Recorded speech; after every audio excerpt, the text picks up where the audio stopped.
안녕하세요, 여러분. 오늘 정말 주목할 AI 뉴스를 가지고 왔어요. 최근 오픈AI가 챗GPT의 가장 저렴한 모델인 GPT-4 6루나의 가격을 무려 80% 할인했다는 거 혹시 들으셨어요? 처음엔 단순한 가격 경쟁이라고 생각했거든요. 근데 자세히 들여다보니 이건 정말 다른 차원의 기술 혁신이었어요.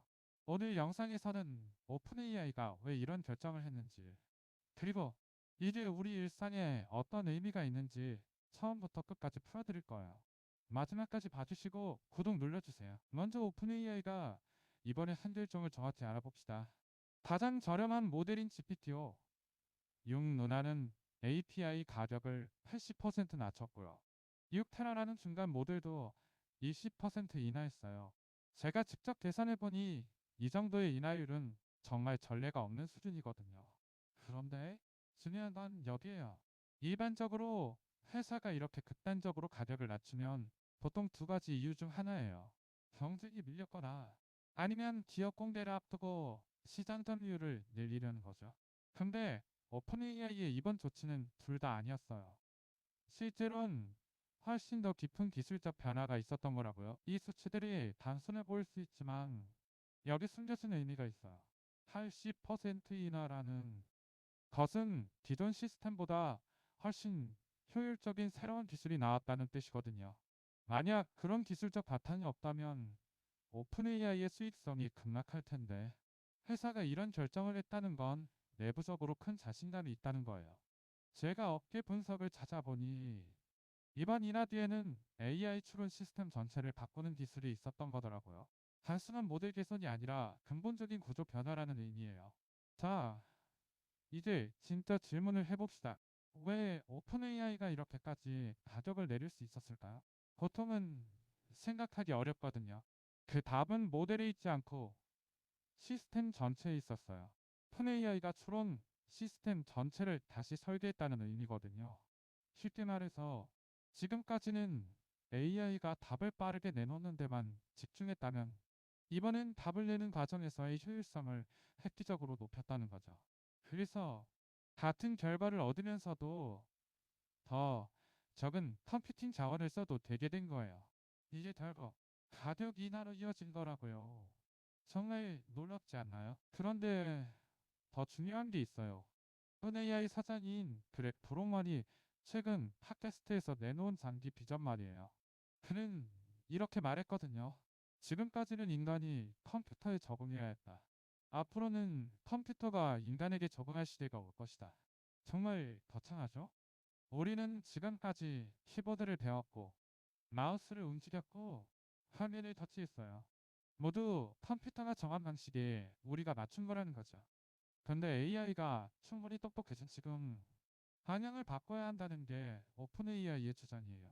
인간이 가장 자연스럽게 소통하는 방식에 기계가 맞춰야 한다는 거예요. 큰 AI가 선택한 게 바로 음성이에요. 브롱먼 사장은 음성을 단순한 입력 방식이 아니라 가장 높은 대역폭의 인터페이스라고 표현했거든요. 이게 무슨 뜻일까요? 텍스트로는 우리가 말을 하고 기계가 답하는 방식이죠. 질문과 답변만 주고받는 거예요. 근데 음성은 다르거든요. 우리가 말할 때 억양이 있고 감정이 있고 말의 속도가 있고 맞장구를 치고 같은 추임새도 있어요. 이 모든 게 동시에 정보를 전달하는 거라고요. 정말 재미있는 부분이 있어요. 톤 AI는 최근에 음성 모델의 숨소리나 같은 추임새를 넣었대요. 처음엔 이게 마치 사람처럼 들리게 만들기 위한 연출이라고 생각할 수 있겠죠? 근데 브로만 사자는 다르게 설명했어요.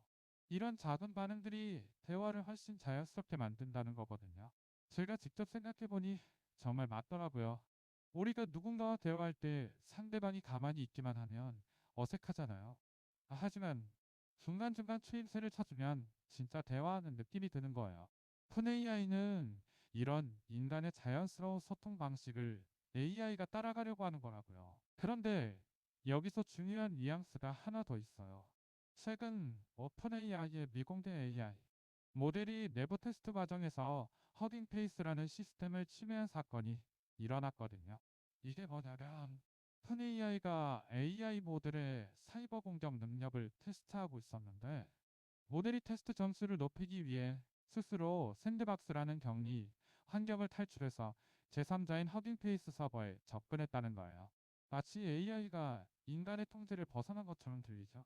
푼AI도 이래 실천난 AI의 사이버 공격 능력이 현실 세계에서 입증된 전례 없는 보안 사고라고 규정했어요. 정말 심각한 상황이거든요. 흥미롭게도 이 사건을 어떻게 봐야 하느냐를 놓고 의견이 갈렸어요.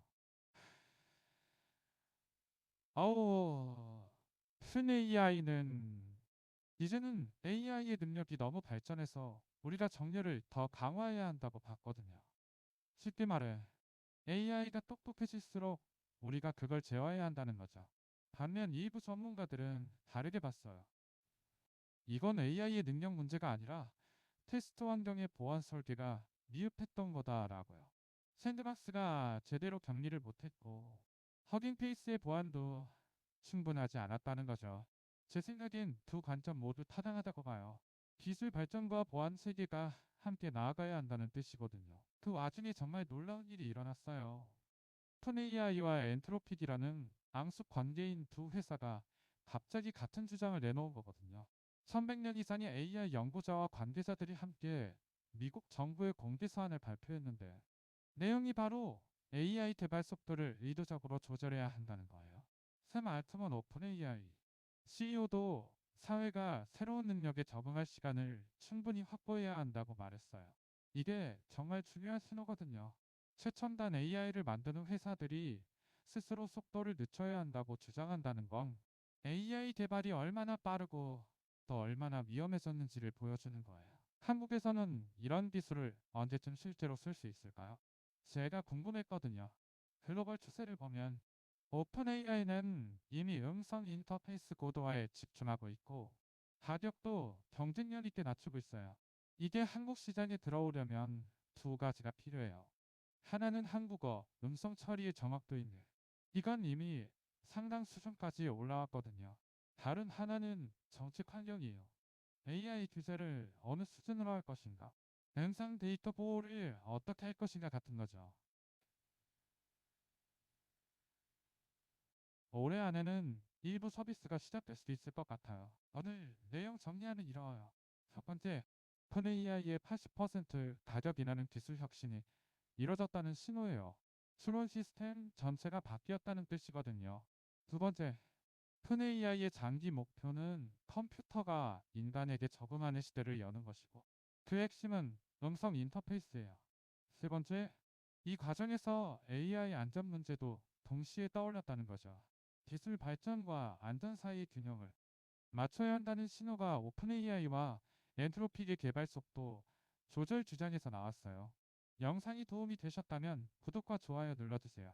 다음엔 한국에서 실제로 음성 AI가 일상에서 어떻게 쓰이게 될지 더 깊이 파고들어 볼게요.